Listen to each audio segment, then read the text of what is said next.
saya Anis Niken Pangesti, MPM 18111100465. Saya akan mempresentasikan modul 1 tentang pengertian dan prinsip-prinsip pengembangan bahan ajar. Yang pertama yaitu pengertian dan klasifikasi bahan ajar. Bahan ajar dapat diartikan sebagai sesuatu yang berisi informasi dan pengetahuan yang dapat dipelajari. Bahan ajar pada hakikatnya dapat diklasifikasikan menjadi 6. Yang pertama, bahan ajar cetak berupa modul, poster, dan lain sebagainya. Yang kedua yaitu bahan ajar audio. Yang ketiga, bahan ajar video. Yang keempat, bahan ajar multimedia. Yang kelima, bahan ajar digital. Dan yang keenam, bahan ajar jaringan atau internet. Bahan ajar berperan sebagai medium yang menjadi perantara proses penyampaian pengetahuan dan keterampilan dari narasumber kepada peserta didik. Bahan ajar yang disusun secara sistematis dan lengkap dapat menarik minat peserta didik dan sekaligus dapat memfasilitasi berlangsungnya proses belajar pada diri peserta didik. Menurut Reniller, bahan ajar dapat berupa benda atau orang yang dapat memfasilitasi proses belajar mengajar. Dalam memilih bahan ajar, kita tidak boleh ragu-ragu atau setengah-setengah, karena kita memerlukan bahan ajar yang efektif, efisien, dan menarik sehingga dapat menarik minat peserta didik dan tidak akan menimbulkan rasa bosan atau jenuh kepada peserta didik.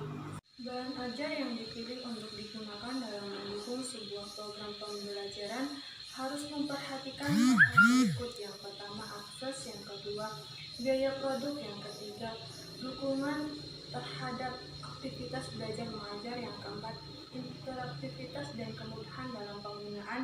Yang kelima, dukungan institusi. Yang keenam, kebaruan materi atau isi pembelajaran. Yang terakhir, kecepatan untuk memodifikasi bahan ajar.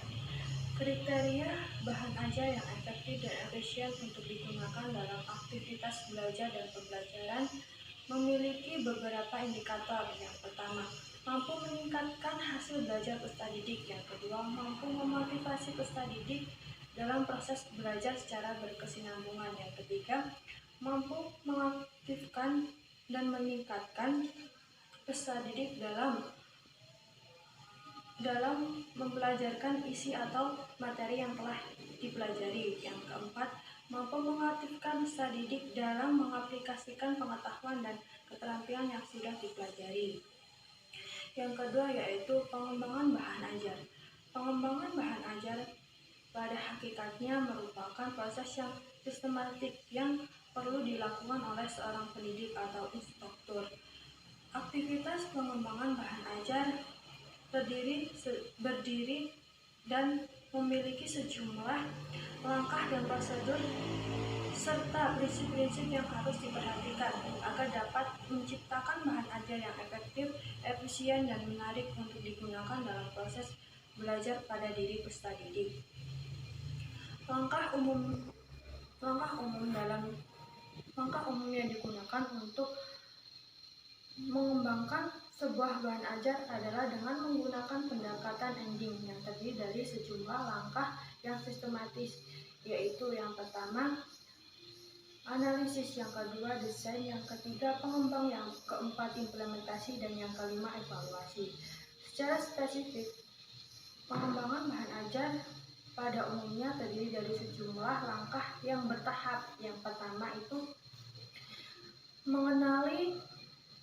mengenali karakteristik calon pengguna bahan ajar. Yang kedua, menentukan kompetisi atau tujuan pembelajaran. Yang ketiga, melakukan dan menentukan bahan ajar. Yang keempat, memproduksi bahan ajar. Yang kelima, mengikutsertakan peserta didik dalam penggunaan bahan ajar. Yang terakhir yaitu melakukan evaluasi dan revisi terhadap bahan ajar.